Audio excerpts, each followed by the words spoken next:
በስመ አብ ወወልድ መንፈስ ቅዱስ አሐዱ አምላክ አሜን። ግብረ ሕማማት የሆሳዕና ዋዜማ ምዕራፍ 1 ትእዛዝ። ሆሳዕና ሰንበት ዋዜማ በቅድስት ቤተ ክርስቲያን ውስጥ ካህናት ይሰብሰቡ። ከነፍሳቸውም በማዕረግ የሚበልጥ አንዱ በግዕዝ በሚጣፍጥ ዜማ ቅዱስ ይበል። ከዚህ በኋላ ካህናቱም እስከ መጨረሻው ድረስ እሱን ተከትለው ሥርዓቱን እንደሚያዘው ይበሉ። የሆሳዕና ዋዜማ በአንድ ሀሌታ የታወቀች የተረዳች በሆነች በዓላችን በጽዮን ነጋሪትን ምቱ፣ በምመሰገንበትም ተራራ ስበኩ፣ ይችን ቀን የእግዚአብሔር በዓል ናት ብሏልና። የተባረከ የእስራኤል ንጉሥ በአርያም የሚኖር መድኃኒት አንተ ነህ። ሥልጣኑም እንደዚሁ ነው። ይቺ ቀን የእግዚአብሔር በዓል ናት ብሏልና። በአርያም ያለ መድኃኒት የተባረከ የእስራኤል ንጉሥ አንተ ነህ። የተባረከ የእስራኤል ንጉሥ አንተ ነህ። በአምስት ለንጉሡ ለዳዊት ልጅ በአርያም ያለ መድኃኒት መባል ይገባዋል ይላሉ። እግዚአብሔር ነገሠ የሚባል በረዳን በእግዚአብሔር ደስ ይበላችሁ፣ ለያዕቆብም ፈጣሪ ምስጋና አቅርቡ።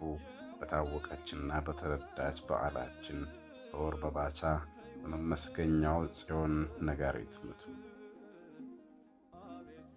በአምስት ሕፃናቱም እየጮኹ ሕዝቡም ከእርሳቸው ጋር ከአርያም የተገኘ መድኃኒት እያሉ እርሱን ያመሰግናሉ። ክፍል 1 እንደ አምላክ በሆነ በአብ በወልድ በመንፈስ ቅዱስ ስም መተላለፊያም በምትሆን በዚች በከበረች ሰሞን በየወቅቱ መነበብ የሚገባውን ከኦሪት ከነቢያት ከዳዊት መዝሙርና ከቅዱሳት ወንጌላት በጎላና በተረዳ ነገር አማናዊ ለሆነው ቅዱስ በእግዚአብሔር ረድኤትና ፈቃድ ይህችን ቅዱስ መጽሐፍ አስቀድመን እንጽፋለን። መታሰቧን ለሚሰማው አታካች እንዳይሆን በየረድፉ የሚነገረው ምስጢሯና ስልቷ በልቡና እየታደሰ እንዲኖር ትርጓሜውን በማሳነስ አቅለን ሰራን። ከፍጥረት ሁሉ ለይቶ እኛን ባሮቹን ለመረጠ ሰውን ወዳጅ ሆነ በብዙ ሀብቱና በመልካም ስጦታው ፍጹም ምስጋናውና ዝማሬው እንዳይታጎል አንደበትም ሊተረጉማት ጣቶችም በቀለም ሊጽፏትና ሊገልጿት አይችሉም። ሥጋ ለባሽም በየጥቂቱ ሊደነግጋት አይችልም። ምስጢሩንም በማጣትና በማሳጠር አይደለም። አጭርና ትንሽ እንደሆነ ቁመት ከእርሱ የተነሳ ዝም እንበል። ለዚችም ለሰሙነ ሕማማት በቸርነቱ እግዚአብሔር አደረሳችሁ፣ ፈቃዱንም ለመስራት ረዳችሁ፣ የረድኤቱንም መንገድ ጠረገላችሁ። ከሐሰተኛው ጠላት ከዲያብሎስ ከሰራዊቱና ከሰልፉም ሁሉ አዳናችሁ። ንጹሐን ሐዋርያትና ቅዱሳን አባቶች ቡሩካን ጻድቃን በእርሷ ሕግን አዘጋጁ፣ ትእዛዝም ሰጡባት፣ ሥርዓትንም ሰርተው አጸኗት፣ በሥራዋም ተጉ። ከእርሷም ማንም እንዳይሰንፍ ፈለጉ። ምንም በምን ዝግታ እንዳይሆን ተናገሩ፣ አስተማሩ። ማንም ሰው አይቶ ከሕጓ ሁሉ ተጋድሎውን ይፈጽም ዘንድ በዚች መጽሐፍ በጥቂት ጽፈዋል። ልዩ በሆነች በዲስቅልያ ያወሱትንና በውስጧ የጻፉትን ነገሯን ፈጸሙ። 31ኛ ትእዛዝ። ክርስቶስ በከበረ ደሙ የዋጃችሁ የተወደዳችሁ ወንድሞች ሆይ ፍጹም መረዳዳትና በማስተዋል የከበረች የፋሲካን ቀን በዓል ታደርጉ ዘንድ ይገባችኋል። መጋቢት ወር በ25 ቀኗና ሌሊቷ ይተካከላልና ጌታችን በአንዲት ዓመት 2 ጊዜ መከራ ያልተቀበለና እንግዲህ ቁጥሩን ተረዱ። እናንተም ተጠንቅቃችሁ የመከራውን መታሰቢያ በየዓመቱ 1 ጊዜ አድርጉ፣ ስለ እኛ ሙቷል። ከሁሉም ጋራ በዓል በማድረግ አትተባበሩ፣ በእኛና በእነርሱ መካከል ፍቅር የለምና። የዓይን እነርሱ በስንፍናቸው የተቆጠረውንም ሱባዔ ባለማወቃቸው የሚፈጽሙ እየመሰላቸው ስተዋልና። ስለዚህ ዓለሙ ሁሉ የጎሰቆሉና ከጽድቅም የወጡ ሆኑ። እናንተ ግን የመጋቢትን ወር 25ኛውን ቀን ጠብቁ። ይህም በአረቦች አቆጣጠር መጋቢት 29 ቀን። ይህንንም ቁጥር ከ15 እስከ 25 የሌሊቱን መባቻ ጠብቁ። ዳግመኛም የፍስሐን አቆጣጠር አትሳሱ። ፋሲካ በአንድ ዓመት 2 ጊዜ እንዳይሆን አቆጣጠሩን ባለመረዳት ከሆሳዕና ቀድሞ እንዳይውል የጌታችንና የመድኃኒታችን የኢየሱስ ክርስቶስ የከበረች የትንሣኤው ቀን ክርስቲያኖች ሰንበት ዕለተ እሁድ ይሁን እንጂ። የከበረች የፋሲካም ጾም ከሰኞ እስከ ፋሲካ ዋዜማ እስከ ቀዳሜ ሰንበት ይሁን። በሕማማትም ሰሞን ከእንጀራ ከጨውና ከውሃ በቀር ምን አትብሉ።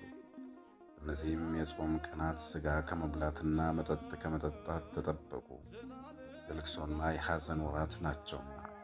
ይልቁንም በእነዚህ በ6ቱ ቀኖች መጾም የሚችል ቢኖር 2 ቀን ይጹም፣ የማይችል ግን አንድ ቀን ይጹም።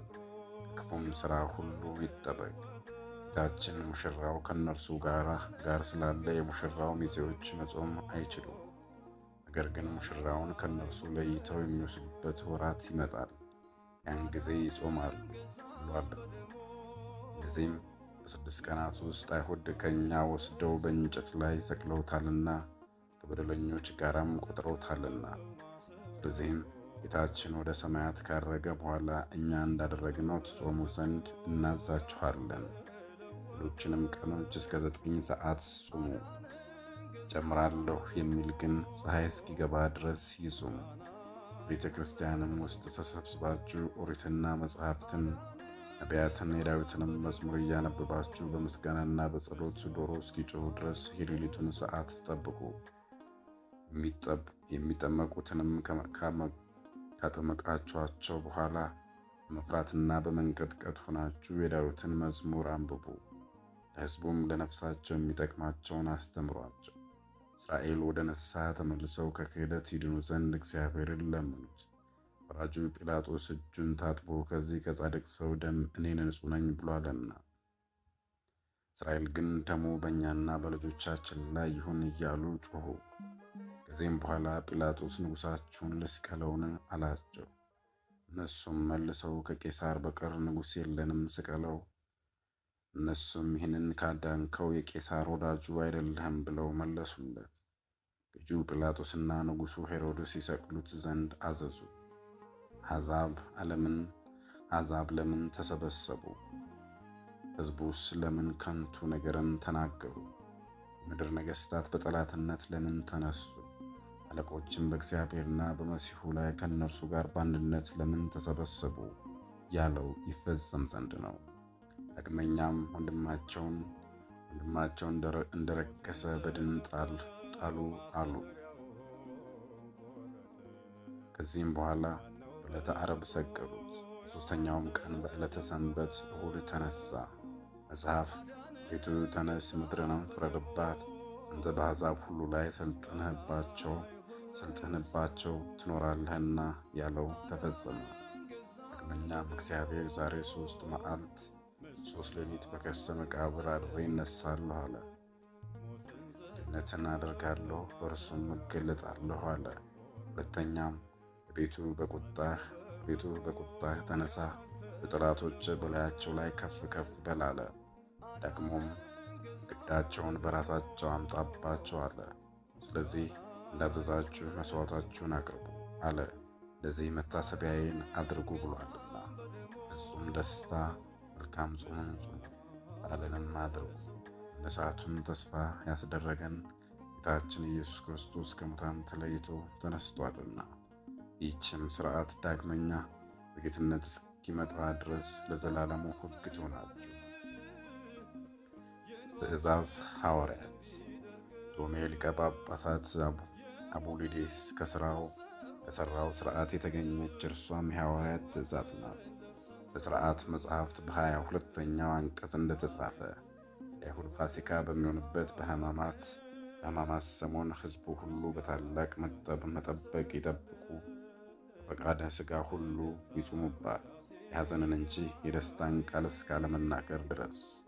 የማይታመም ሁሉ ጌታ ስለ እኛ መከራ እንደተቀበለባት እኛም መከራውን እንታገስ ዘንድ ስለ በደላችን ለእኛ መሆን የሚገባውን መከራን እንደተቀበለ ታውቃላችሁ። እኛም ስለ እኛ የተቀበለውን መከራ በመቀበል አንድ እንሁን፣ ሁለተኛ በሰማያዊት መንግሥቱ አንድ እንሆን ዘንድ። ዝችም በሕማማት ሰሞን የሚገባ ምግብ እንጀራ፣ ጨውና ውሃ ብቻ ነው። አንድ ምዕመን የታመመ ቢሆን ወይም ክርስቲያን በሌለበት ሀገር ሆኖ ሳያውቅ የሕማማት ሰሞን ቢያልፍ ወይም በደዌ ውስጥ ሆኖ ቢቀርበት ከበዓለ ሐምሳ በኋላ ሰውነቱን በማድከምም ደስታን ያድርግ። ባለመፍራት እንዳይጠፋ ውስጣዊ ሰውነቱን ይመርምር። የተሠራው ሥርዓት ሌላ መሠረት እንዳያደርግ ይሁን። ይህንኑ ብቻ አይጹም። በማወቅ ሰው ይህንን አያፋልስ። አንድ ጊዜ ብቻ እያድርግ እንጂ በሽታው ከልክሎት ወይም ሳያውቅ ቢቀርበት ሌላ መሠረት አይመስረት። ዳግመኛም በ38ኛው የቀኖና አንቀጽ ተናገረ። ጌታችን የከበረች የትንሣኤው ሌሊት በታላቅ ጥንቃቄ ትሁን፣ እስኪነጋ ድረስም ማንም ፈጽሞ አይተኛ። ሁለተኛም ጾምን ከመፍታታቸው በፊት ገላቸውን በውሃ ይታጠቡ፣ ሕዝቡም ሁሉ መብራትን የሚያበሩ ይሁኑ። በዛች ሰዓት መድኃኒታችን ዓለሙን ሁሉ ነፃ አድርጓልና፣ ሰማያውያንና ምድራውያን በውስጡ ያሉትም ሁሉ አመለኩ። እሱ ከሙታን ተለይቶ ተነስቶ ወደ ሰማያትም ወጥቶ በአብ ቀኝ ተቀምጧልና፣ ዳግመኛም ለእያንዳንዱ እንደየሥራው በመክፈል በዓለሙ ሁሉ ይፈርድ ዘንድ በአባቱ ጌትነት ከመላእክቱ ጋር ይመጣል። በጎ የሠራ ሕይወት ትንሣኤን፣ ክፉ የሠራ የፍርድ ትንሣኤን ይነሳል ተብሎ እንደተጻፈ፣ ስለዚህም ሁልጊዜ ነቅተን መኖር ይገባናል። እግዚአብሔርንም የጸጋውን ቦታ እስከምናገኝ ድረስ ለዓይኖቻችን እንቅልፍ ለሽፋሽፍቶቻችን ሽልበትን እንስጥ።